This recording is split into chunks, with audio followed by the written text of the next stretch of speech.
So I want to talk to you a little bit about addictions and brain stimulation and schizophrenia. So just a disclaimer, I'm learning about brain stimulation. I do know a little bit about addictions, and I do a little bit about schizophrenia, but sort of putting this all together has been a challenge of the last couple of years, particularly since I spent the last 4 or 5 years being at a hospital administrator. So I'm now a recovering administrator, getting back into science. Yeah. Um, what I want to talk to you about today is the approach, really, and I'll show you some data. We've published a little bit of this data. We have a few studies pending, but I think what we're really sort of conceptualizing this is that in schizophrenia, which is 1% of the population, is our most serious mental illness. About 20 to 25% of all hospital beds, whether it's in the U.S. and Canada, are occupied by people with serious mental illness like schizophrenia, and they almost uniformly have addictions, including cocaine, like Dr. Goldstein talked about, and tobacco and cannabis are probably the two most prevalent ones, which my lab has studied for many years now. And just a few disclosures there. So my title, I'm a fan of movies of the 60s and 70s. This is a Clint Eastwood movie, The Good, the Bad, and the Ugly. Some people, probably in my age group, might remember it. But up at the top there, from the promotional flyer, it says, "For three men, the Civil War wasn't hell; it was practice." And so I interpret that as if we can take a rational approach to addressing complex problems like comorbidity of addictions with mental illness, this should be part of our routine way of doing things and practice. So at least that's my interpretation. And along the way of that, there's the good, there's the bad, and there's the ugly, frankly. So, or maybe the better way to frame that is opportunities and challenges. So I've got to think more positively. So anyway. And actually this slide, just to set the context, this is the causes of disability in the Western world, particularly the US, Canada, and Western Europe, as of 17 years ago, in 2000. This data, as it says at the bottom, are from the President's New Freedom Commission on Mental Health as of around 2003. So, of course, was George W. Bush. And, what's interesting about that report, as I understand, is that the data from this, originally, the concept was they weren't too friendly towards mental health and addictions. So I'll try to be nice about that. And so what, of course, came out with the data, which is just a reminder to us that we should look at the data as opposed to opinion or alternative facts or whatever, is that mental illness and addictions comes out number one and number two. And other things that maybe get a little bit more attention and funding are further down on the list. So this was actually good for us in mental health and addictions. And now we have parity laws here, and even in Canada we're starting to get parity laws. So and if you just do the simple math, so 36% of disability then in the Western world is attributable to mental health and addiction. So this is a huge problem that we need to address. And as you know, our treatments are okay, but we have some room for improvement. And so I've studied schizophrenia, which like I said, is only 1% of the population, but causes such tremendous disability and impact on society. And if you look at more broadly, serious mental illness, bipolar disorder, depression, PTSD, then that occupies a larger segment of the population. And so, at least in schizophrenia, which I'm going to talk about today and focus on, because there's a well-defined pathophysiology associated with the frontal lobes and other structures that leads to its characteristic presentation, the positive symptoms, delusions, hallucinations, thought disorder, the negative symptoms, which are the most crippling, lack of motivation, lack of ability to form social relationships, lack of ability to function in society, and then the cognitive deficits, which we're all interested in, particularly with respect to brain regions like the frontal lobes, the prefrontal cortex, and interestingly, so substance abuse, is just so common in this population. The typical epidemiological estimates are 2 to 3 times that in the normal population. So if the rates of substance use disorders are around, generically 10%, then you're talking 30% or more typically in this population.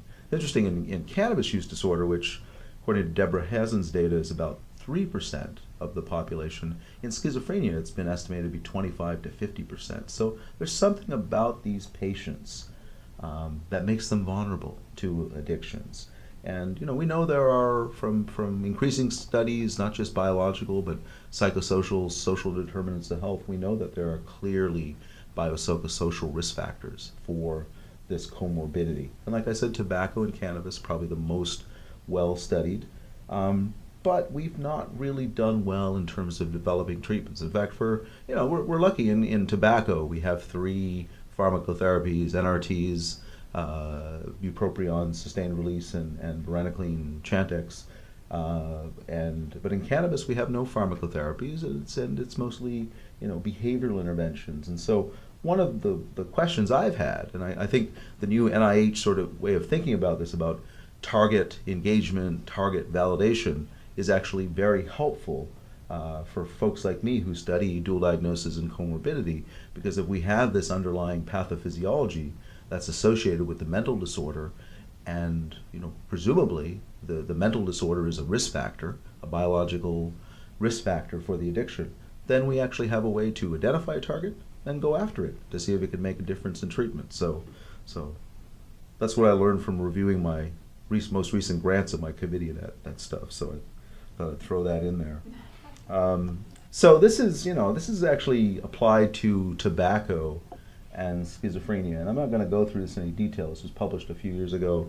My postdoc, independent scientist Vicky Wing, who's now back in England in medical school, studying to be a psychiatrist now, came up with this, and this sort of integrates genetic, physiology, brain regional function, and even environmental risk factors for tobacco addiction in people with schizophrenia. And the upshot of this is that we've heard a lot about the self-medication theory of addiction, tobacco, cannabis, but actually if you look at it clinically, when we get our patients with addictions, and I'll speak about hardcore psychiatric patients, depression, bipolar disorder, schizophrenia, we get them to stop, we get them to quit, actually their symptomatology gets better. So if it was simple self-medication, the data actually doesn't really fit that. I know there are different models and different conceptualizations, but at least in the seriously mentally ill population, when we study this, and I'll show you some data, we've actually done this, got people with schizophrenia off cannabis for 30 days. Very interesting what we find out. But what I think is maybe, at least in the clinical populations, a more useful conceptualization is that if you have all these vulnerability factors, they actually make that folks vulnerable. And so this is really a brain vulnerability issue. So I like to say clinically that our patients, they have delusions, hallucinations, negative symptoms, but also one of their symptoms, and probably about at least a half of them, is substance abuse. So you can really think of substance abuse as almost being a symptom related to these serious mental disorders. In fact, some of my clinical colleagues at McLean Hospital here in the Boston area refer to bipolar disorder, because it's associated almost 60% with alcohol and drugs, as bipolar substance use. So it's not a DSM-5 diagnosis, but it might as well be, right? Or schizophrenia substance abuse. That's what Alan Green, the chair of Dartmouth, calls it, who's really the world expert in this area. So, having said that, if we can drill down to what, is going on, and again, I'll use the example of tobacco in people with schizophrenia. This is, again, from Vicky's review article from a few years ago. You can, and just focusing on really biological vulnerability factors. We have biochemical, genetic, behavioral, and neurocognitive, factors that contribute to this. And I'll show you some of the data. I'm not going to talk about the behavioral today, just in the interest of time. I just show some data from some of my Yale colleagues. This is Cyril D'Souza and Irina Esterlis. I had the pleasure of working with them years ago when I was at Yale.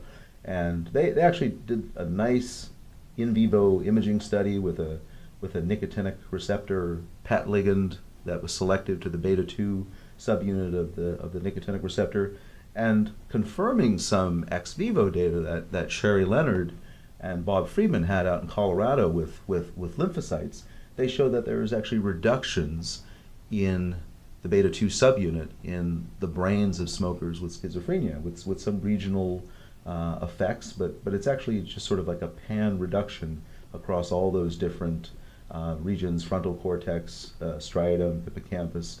Very interesting, and it doesn't seem to vary as much by smoking status. So if you get patients to quit, or rather you have people with schizophrenia that are non-smokers, or at least not smoking at the time of assessment, this deficit is still there, although there's some interesting twists with that. So again, a trait-related marker associated with the mental illness. And okay. So let's get in. I think I skipped something. Oh, there it is. Okay, so this was one of my first studies when I was an assistant professor at Yale, and with the help of some senior mentors like Bruce Ronceville and Bruce Wexler, who's a cognitive neuropsychiatrist who retired a few years ago, but he's still around. What we did was we actually did a smoking cessation trial, 2 smoking cessation trials, one in people with schizophrenia who were heavily nicotine dependent, and the other in non-psychiatric smokers. At least we skidded them, and we couldn't find any evidence of significant mental illness on the DSM-4 skid. And what we did here was measure a working memory test. This was Richard Keefe's dot test, spatial delayed response test, adapted to humans. And what we showed here, I don't have a pointer, but, oh, I do. Here it is. Okay, anyway. It works, it's just I can't. Anyway, so what we were able to show here is that in people with schizophrenia, so higher scores on this task are deficit. So the worse you are in localizing the dot on this test, the more working memory impairment you have. So in fact, at baseline, the people with schizophrenia have worse working memory than the controls. Now what was really interesting, this is like 16, 17 years ago now, published in the journal that I'm fortunate to be deputy editor of now, so it's been all downhill from there actually, is that when you got a patient with schizophrenia to quit, they actually had worsening of their scores. They got worse when they quit. But look what happened in the controls. They actually went the opposite way. They got better. So there was this diagnosis-specific difference in the effects of quitting smoking. So in people with schizophrenia, they got worse. So presumably nicotine and smoking improved working memory. And in the controls, you saw the opposite. We went on to get a grant. It was actually my first NIDA R01 grant. And I was very fortunate to work with a neuropsychologist named Christy Sacco. And what we went on to do, we used the old nicotinic antagonist, ganglionic blocker, nicotinic antagonist mecamylamine, which at the time was the only drug we could give clinically that we thought blocked nicotinic receptors. And so what Christy was able to show, and published this in the forerunner of JAMA Psychiatry, the Archives of General Psychiatry, is that we could show, this is sort of re-expressed different ways, but you could actually show in patients they got this selective enhancement by cigarette smoking of working memory function. Of course, controls actually got no effect, or the opposite, or a negative effect. But if you gave mecamylamine in increasing doses, pre-treated them, you could completely block that effect by blocking nicotinic receptors, that enhancement in schizophrenia, and really nothing doing here, or maybe that's a reversal of impairment. But a very different pattern of enhancement by smoking, and then blockade or reversal of that cognitive enhancement, which is selective to schizophrenia. The cool thing about that, is this implicated nicotinic receptors and cognitive enhancement, specifically in schizophrenia. And I told you about that deficit in the expression of nicotinic receptors. So this was kind of cool. Again, a target for engagement. And this is a frontal lobe task. So that was kind of cool. In fact, over the next few years, the NIMH started to fund a lot of work on nicotinic compounds for the enhancement of cognitive dysfunction in people with schizophrenia. So, and in part, I think this contributed to that interest. It hasn't really found that much. There are nicotinic agents, both alpha 4 beta 2 and alpha 7 that have been tried, but the enhancement, just like with most pharmacotherapies, great idea, but doesn't really work out so well. So kind of reminds me of, well, I won't attribute to who said this, but it's it's kind of like great if true. So, because someone told me that was once a review of I wasn't going to say it, the Bible. But anyway, so, sorry, I don't want to get all political. So, anyway, so having said that, how do you sort of take this deficit? And this is where I'm going with the brain stimulation thing. How do you take this deficit and put it into practice, or how do you exploit it therapeutically? And so what we're able to do several years ago, Christy and one of our graduate students, Sarah Dolan, were able to look at our smoking cessation trials in people with schizophrenia, and what they showed was that if we did baseline cognitive testing, the ones that quit were the ones who had more intact prefrontal function, whether it be working memory tasks on the left here, or other tasks of prefrontal function, executive function like Trails B, digit span backwards. This is Taryn Moss's work, who's a master's student in the lab, is now a clinical psychologist in Toronto. Kind of cool. So if you have preservation of frontal lobe mediated function, executive function, you're more likely to quit smoking. And to me, that was great. Surprise, surprise. Now, what was interesting, if we did this in control smokers, we didn't find those relationships. So there, again, possibly some specificity of this effect of having either dysfunction seems to predict poor outcomes, or preservation predicts better outcomes, but it was selective to people with schizophrenia. I apologize, I didn't put the controls in the slide. So this takes me back to when I was a postdoc at Yale working in Bob Roth's lab, and my friends worked in Pat Goldman-Rakesh's lab, and all the rage back then was dopamine and working memory function, and there was this inverted U relationship that seems to be applicable to most things. But the way we adapted this is that, if most of us who are normal live in the middle with optimal function, our patients with schizophrenia, if they have this putative dopaminergic deficit, they live down on this end of the curve. And so smoking could be used to bring you towards normal. Okay, and in fact, in the controls, and this is how we tried to explain our control data, if they're in the middle and they smoke, they push themselves down, excessively to the right and impair that way on the flip side. So great if true, right? So anyway, and I'll just, this is my imaging slide, because I'm not an imager, but this is my imaging slide. Isabelle Beaulieu here. Some of you probably know her. She's our Toronto addiction imaging person right here. She's very good. She just got promoted to associate professor, and she's got about 75 publications and major funding from NIDA, Canadian Institutes. And she worked with a couple of our postdocs. This is Vicky Wing, I told you about here, Doris Payer, who's now in England.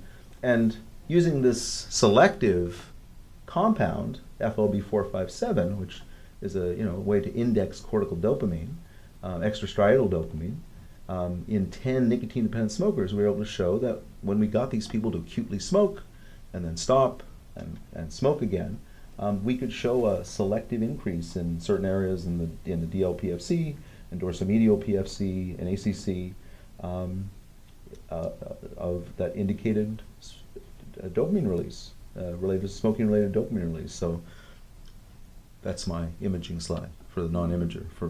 But I was a collaborator on that, and it was in neuropsychopharm, so we were happy about that. So the question then is, knowing what we know about the frontal lobes and dysfunction and addictions and people with schizophrenia, given that this is such a resistant problem that's causes clinical havoc. I was just on call in our emergency department at CAMH, and we saw 47 patients, and about half of them had addictions. A few of them had schizophrenia, but it's just such a big clinical problem, whether it's schizophrenia, bipolar disorder, depression.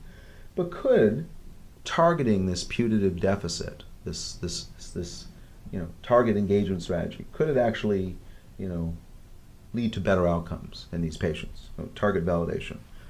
And so this is Carolina Kozak in my lab, a PhD student who finished her master's with me, and she put together this review article. I think the reference got cut off. It's in Mark Potenza's journal, Current Addiction Reports. I know many of you have had papers there.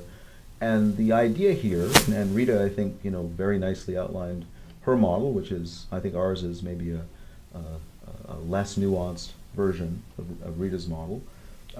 So if we can target, cortical dysfunction with high frequency rTMS, which is more excitatory at the frequencies we use, at between 10 and 20 hertz, we can influence some of those subcortical structures, relevant to brain reward and addiction, and also target some of those cortical structures that relate to executive function that may well, allow us to sort of put all that together in terms of an integrated approach to dealing with addictions in a complex population. So that's at least our idea. This is actually a review that one of my students, Alex Coles, is working on. It just summarizes some of the work that's been done. There's a lot of small studies that have used either repetitive transcranial magnetic stimulation that we are using in my lab and the Temerty Center at CAMH, TDCS, which many of you are probably using, which is a probably less time-intensive version that can probably give you similar outcomes. And then, of course, deep brain stimulation, which we're fortunate to pioneer in Toronto. Andres Lozano at our Toronto Western Hospital is really the leading neurosurgeon in the world, doing deep brain stimulation for almost everything: Parkinson's, depression, eating disorders. We've talked about applying this to addiction. In fact, we've got some cool secondary data on smoking in relation, or his people do, in relation to DBS effects. But if you look at the field right now, as of 2017, and Diana Martinez's group just published a review on this in Neuropsychopharm, you actually have some promising areas. So in tobacco, rTMS and TDCS look promising, and that's also the case with stimulants, but perhaps less data in alcohol and very few studies in cannabis. And all of the DBS studies, interestingly, have focused on opioid use disorder, or in sort of case reports use. Those tend to be small. So there's a lot of interest in this area, but a lot of work, a lot of gaps that need to be filled. So I'm going to focus on rTMS, which is repetitive transcranial magnetic stimulation. And so this is, about applying magnetic fields by pulses to, typically the frontal lobes, and we do it bilaterally to the left and right dorsolateral prefrontal cortex.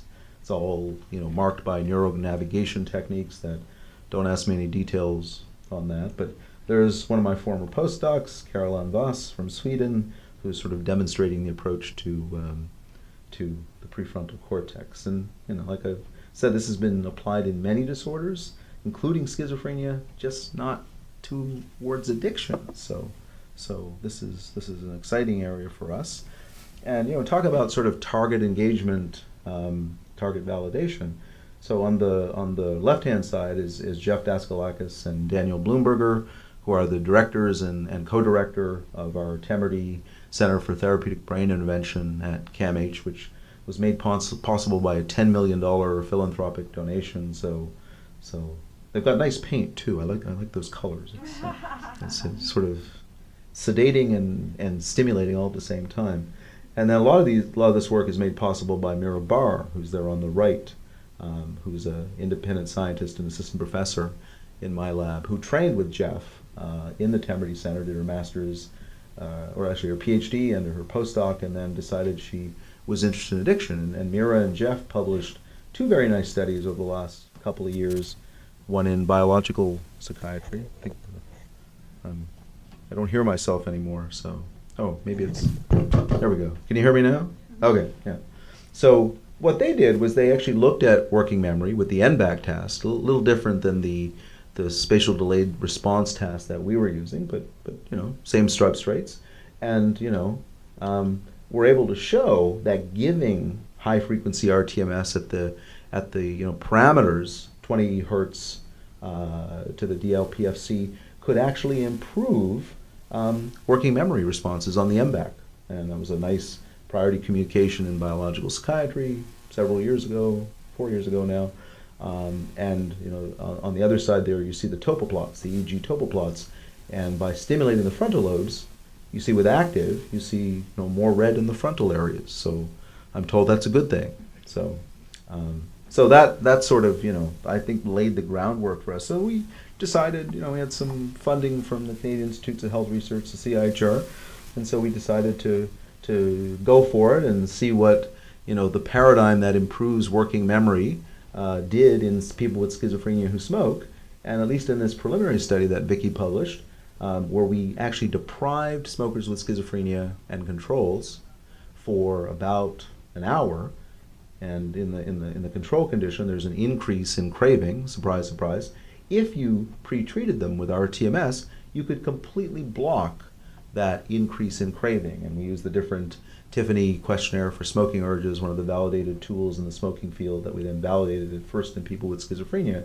So desire to smoke, anticipation of relief from withdrawal, anticipation of positive effects, and intention to smoke. So on all of these different parameters, rTMS blocked that expected increase in craving with brief deprivation. So that was kind of cool, and it helped us to get another grant, which is what we all like to do, get grants and publish papers and get grants and more papers. And so we got a grant from the CIHR, the Canadian NIH, and we're just finishing that now. And I'm going to show you some preliminary data, which is part of the cautionary tale that I would sort of submit to you. So this was actually a human lab study. We didn't want to do a clinical trial just yet. And the problem was it was only 3 days of rTMS treatment. So the previous positive results I showed you were, I think, at least 2 weeks of rTMS treatment. And it was part of a month-long study that we tried to combine nicotine patch with rTMS, and the outcomes were, because it was a small sample, not as great as we thought. But in this lab study, and we did the same study with mecamylamine, that's where we got Christie's cool cognitive data. We thought, if we do these stimulation parameters, high frequency rTMS, 20 hertz, 25 trains, 30 pulses per train at 30-second intervals for 12 minutes, first to the left and then the right dorsolateral prefrontal cortex. They just told me so. That would be a good thing, and so that's what we did. But the problem is only for 3 days, and it was we gave them one condition, the active or sham, and then after a month washout, switched them over, and tested them on smoking, after overnight abstinence, and then with smoking reinstatement. So an on-off-on paradigm. So, and this is the design. We have a lot of people helping us do this over the years. And subject demographics are, typical in a schizophrenia versus control. The education is a little bit lower, actually not in this sample. IQ is often lower, not bad, pretty comparable in this sample, and all the kinds of specifiers of chronicity that you'd expect. And in fact, the nicotine dependence level score I'll show you here on the Fagerstrom test for nicotine dependence. On a scale out of 10, these are very highly nicotine-dependent people. So these are resistant, difficult to treat smokers. They smoke a lot. The pack years were very high, almost 20 pack years. The patients were pretty chronic, pretty sick, but stable in terms of their psychotic symptom ratings on the PANSS, positive and negative symptom scale for schizophrenia. So the good news when we did this paradigm, which we're trying to equate to our medication paradigms, is that with overnight abstinence and reinstatement, we could get the expected increase in craving and withdrawal, and then it goes back to normal when they re-smoke. Okay, and that was both the case in patients and control. So that's our positive control. What was less exciting was what happened on the cognitive variable, the SDR, working memory. And so it's a limited sample. It's about 13 and 14, just smaller than our medication studies, which are typically 20 to 25 folks. There was a worsening of working memory function with abstinence and a reversal, but our active versus sham rTMS, there's really no effect there. And I attribute that to a couple of things: the small sample and the fact that we just didn't give enough rTMS. It was only 3 days in a crossover design as opposed to 2 weeks to a month. So I think it takes a little more stimulation to get this effect. We're doing that now in new cannabis and new tobacco studies, but that was the cautionary tale. I just skipped a slide there. Oh, this is Aaron Gadet, who's an undergraduate student in my lab, who's actually analyzing this data. And that is the problem with this study, is that we think the negative result on cognition with rTMS is because it was a suboptimal stimulation paradigm. So, a lesson learned. Anyway, so what are we doing? I'll just tell you in the next 5 to 10 minutes. We're really focusing on cannabis, and my colleague James McKillop from down the road at McMaster University is here as well. And Canada is about to embark on a very interesting experiment. I know here in Massachusetts you're set to legalize, and Oregon, you've been doing that for a few years. But the nation of Canada, which is big in land size but smaller in population, we're about 35 million, so maybe a little smaller than California.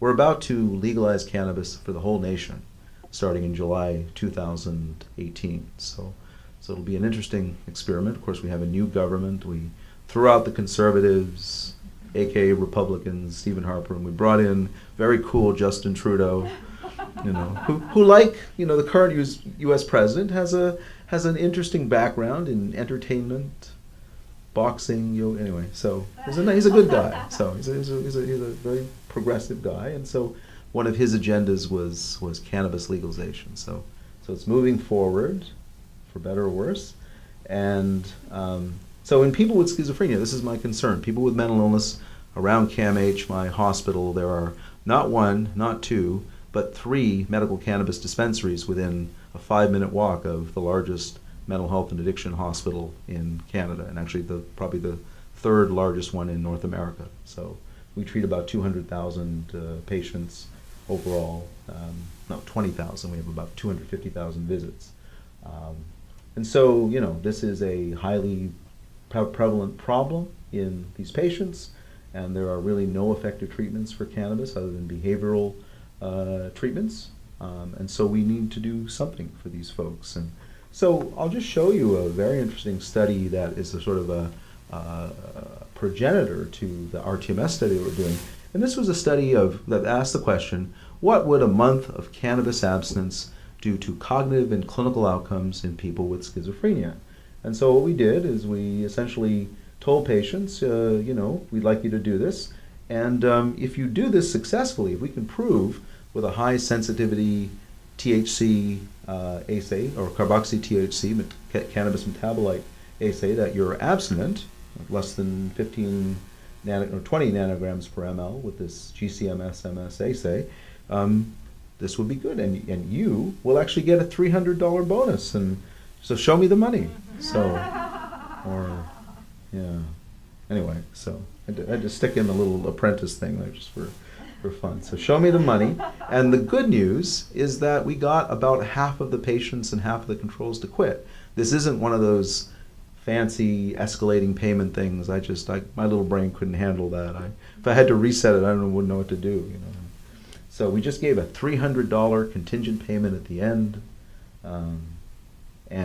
so we actually had some success. And so this is Rachel Rabin, who, my loss was Rita Goldstein's gain. She's now a postdoc with Rita in her lab at ICANN School of Medicine. And this paper just came out actually yesterday in neuropsychopharmacology. So, which is good for Rachel, good for my lab, and good for me. As I told my students, it's good for the lab, and it'll make Tony George great again. So what was great about this study is that, and this is, I'll just show you one graph. It was actually a good sample. It was 20 patients and 20 controls, and about half of them quit. And at least in the ones that we could follow for the 30-day abstinence period, and then a month later, when, as a 1-month follow-up, where they all relapsed, of course, because we gave them $300 and said, come on back, and of course they all went off to use, is that if you looked at verbal memory in this case, which is, something that is impaired by cannabis, and probably relates to cannabinoid CB1 receptors in the hippocampus, this verbal learning and memory task, the HVLT, the Hopkins Verbal Learning Task, what we actually showed on the main outcome, percent retention, was here's where at day 0 where they're smoking pot, and when they quit, they actually have a 40% improvement in verbal learning and memory. Okay, so that's a good thing. And when they relapse, that improvement reverses, okay? That's patients with schizophrenia. Look at controls. A little better functioning at baseline, okay? But really no significant changes, okay? So again, a specificity to people with schizophrenia. There are abnormalities in cannabinoid receptors like there are nicotinic receptors, and so we think that this explains the sort of preferential sensitivity to abstinence and rechallenge in these patients. It actually is a nice confirmation of the work that Cyril D'Souza did at Yale with intravenous THC infusions. This is with cannabis smoking itself. We actually do have a smoking room where we can do cannabis challenges in our lab at CAMH. So anyway, so what we did with Rachel's paradigm now is we're translating that. We're using that same behavioral platform, contingency management, to get about 40% of these patients to quit and see if we can sort of kickstart the abstinence rates with rTMS. And so this Carolina, my PhD student again, we got this grant funded through philanthropic or a donor that was courted through our philanthropic foundation, and it was actually a competitive process to get it. And we have an R21 pending for this too. But we are going to actually do this right and do high frequency rTMS for 5 times a week for 4 weeks. This is the way it was meant to be done to improve working memory, the way that Jeff and Mira had done it initially when they published that, and do it in a reasonable number of subjects. It's still preliminary, and we'll see what we get. And already, so this is chronic schizophrenia, which I have the most experience in.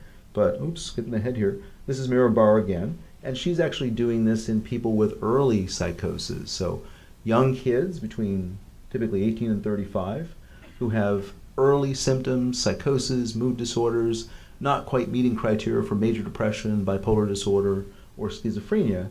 And we decided to go with 3 times a week instead of 5 times a week, just because we thought the pathology is not nearly so, demarcated in the early form of the illness. And, again, go after cannabis as a target. And we've got a few subjects today, and I'd hope Mira would have something we could show you, but it's still kind of early. And, so those are the 2 cannabis studies we have going. And hopefully in about a year we'll have a better sense. And then this is the new tobacco study that we have going that's just starting up. This is Alex Coles, who is a new graduate student in the lab, essentially looking at a smoking lapse paradigm. So Sherry McKee at Yale, who some of you probably know, is a long-term collaborator and friend, and actually a Canadian from London, Ontario, who's now a tenured professor at Yale and has developed the McKee smoking lapse paradigm. And so we did a pilot study where we could show that varenicline, the anti-smoking drug, could prevent smoking lapse in people with schizophrenia and controls, but it didn't do it particularly well. It was surprising how weak the signal was. So again, if varenicline is targeting reward structures, could you juice this with rTMS to the frontal lobe? So that's a proof of concept kind of thing, and we're trying to do this the right way, a fully factorial design where we randomize people either to active rTMS or to sham, and then have them go through the treatments with either varenicline or placebo and see if we can find a difference in terms of boosting the ability to resist smoking lapse in Sherry's paradigm. And using the high frequency rTMS to the frontal lobe. So again, from a treatment or a target engagement validation premise, if we can show this, then that would be, we think, very good for our patients. So I'll stop there and just say we have a long way to go in this area, this new area of brain stimulation for comorbid addictions and mental illness. There's still a lot of stuff to work out. We've pretty much gone with the premise that if we can use rTMS for 2 weeks to a month and target working memory deficits, that's the way to go. But talking to folks like Linda Carpenter at Brown and Colleen Hanlon in South Carolina, who are a lot further ahead in terms of doing this in other disorders, I think we have some work to do.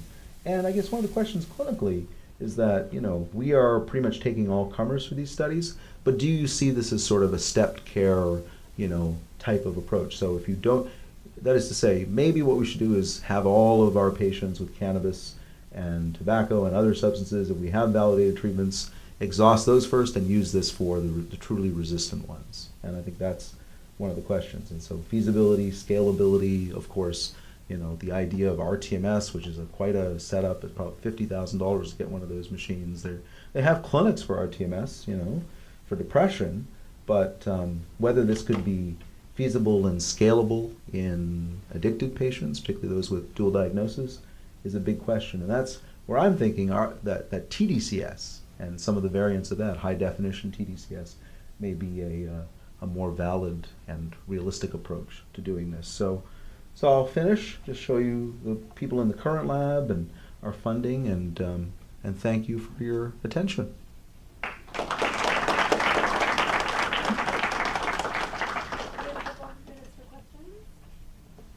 James.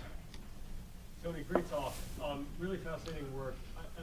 What I like about it is that it clearly has foundations in the early observations around working memory. But I'm curious about whether you've considered other mechanisms, because Christine Scheffer's done some really interesting work with rTMS in smokers focused on delayed discounting. Yes. We'll talk a lot about discounting this afternoon. But impulsivity is a big factor in addiction in general, within individuals with schizophrenia. Yeah. Also, I'm wondering if you see it being specific to working memory, and working memory itself also relates to discounting, or whether discounting or other forms of impulsivity like behavioral inhibition may be part of the mechanisms by which TMS may be useful. No, that's an important question, James. We've talked about this. In fact, we put in a grant where we tried to include delay discounting, and I think for other reasons it didn't do as well as we hoped. But we're going to try again. So I'll be talking to you about that. But it also reminds me of the findings relating delay discounting and working memory that Warren Bickel and others have, and yourself have found. And I think so I think working memory is an attractive concept in schizophrenia. But we've actually done studies with delay discounting with the Kirby delay discounting task in schizophrenia and show some very interesting effects of smoking status. What we don't know would be really cool to look at, and I think Jennifer Tidy's done some of this, is what are the effects of smoking abstinence on delay discounting tasks. And you could also ask the question about cannabis and other drugs. So just doing these studies, as you know, in these patients is very time and labor intensive, but we should definitely talk more about that, because I think that's another very valid target to engage. So. Yeah, I do. Yeah, I do. Could you say something about the combined use of contingency management and TMS with different systems? Yeah. What are the effects? So there's a lot of psychologists in the crowd here. So if I misspeak, you can do something to me to reform me. But I like to think of contingency management. So it's targeting multiple structures, including reward structures. There are probably some cognitive components with that, and I think that's a fair question. So we're using it as our behavioral platform, and then using TMS as essentially sort of a way to piggyback on top of that. Maybe a relapse prevention model is another way to look at this, and that's what we're doing with smoking. But presumably we're hitting some overlapping substrates, and we'd like to think that the two approaches are complementary. But we're still at the proof of concept phase, so we'll see. One of the worries, of course, I have is we can get 40% of those people to quit just with the contingency management. How much more are we going to get? But then seeing some recent data from Eden Evans' group where they did an escalating payment schedule, they got about 90%. So we think and I think some of the work that John Roll and Stacy Sigmund did years ago in this population, I think we have a ways to go. So we've made the argument that to reviewers that we have a little bit more plasticity that we can chase with that. So we'll see. With the contingency management study, did you also see, probably I missed that, but did you also see improvements, clinical improvements? Yes. So I didn't show you that data. Rachel's just published those papers in Schizophrenia Research. So what we saw, interestingly, besides the improvement in cognition that was fairly selective in the patients, was actually no changes in psychotic symptoms on the PANSS, and an improvement, albeit non-significant, but like a P of 0.06 in depressive symptoms. And particularly when we assess depression with the schizophrenia specific scales called the Calgary's Depression Rating Scale for Schizophrenia, we can show that depressive symptoms selectively go down in those who are abstinent in schizophrenia.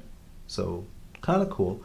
One of the big questions right now is what about other disorders like mood disorders, like depression, bipolar disorder, in those that are cannabis abstinent? And that's actually what another one of my students is working on right now, is a study in cannabis-dependent patients with major depression to see what happens to mood and anxiety symptoms in those folks. Because clinically, I see these people all the time, these young kids, 18 to 25 years old, pot using, pot dependent, and they all have mood and anxiety problems, including panic attacks. And then, not surprisingly, when they stop using, they disappear.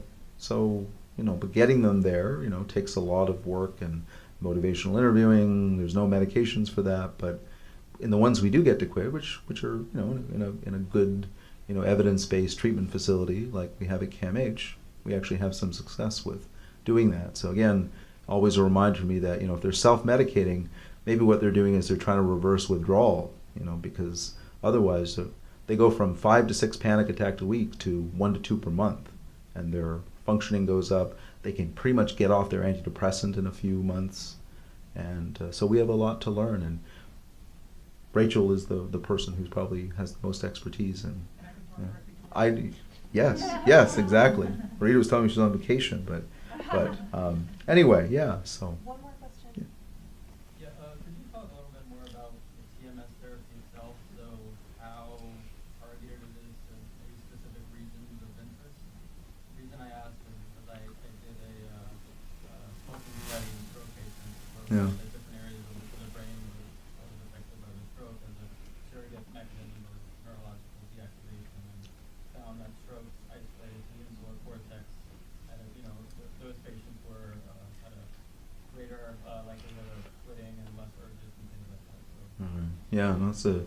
Ordinarily, I would take the Sean Spicer approach and say, "You're not supposed to ask me a question like that. I don't know any. How dare you ask that?" I won't do that. But I think I have an answer to that, and that is, we're using regular rTMS, which is not the deep coil H coil that Abraham Zangen and folks use to target deeper structures. We're going 2 to 3 centimeters down, so we're hitting superficial structures. We're not hitting deeper limbic structures. Bernard Laffolle in my division in a CAMH is using the H coil to try to get at some deeper structures using some of the lab models that we're collectively using. So I think that's one of the big questions, and this is where the devil's in the details in terms of stimulation parameters, stimulation type, and I think the H coil is the deeper rTMS is very exciting, but also extremely time intensive and labor intensive. So whether it will be a therapeutic option, and I know the Brainsway Abraham Zangen group is has a company that is trying to do this.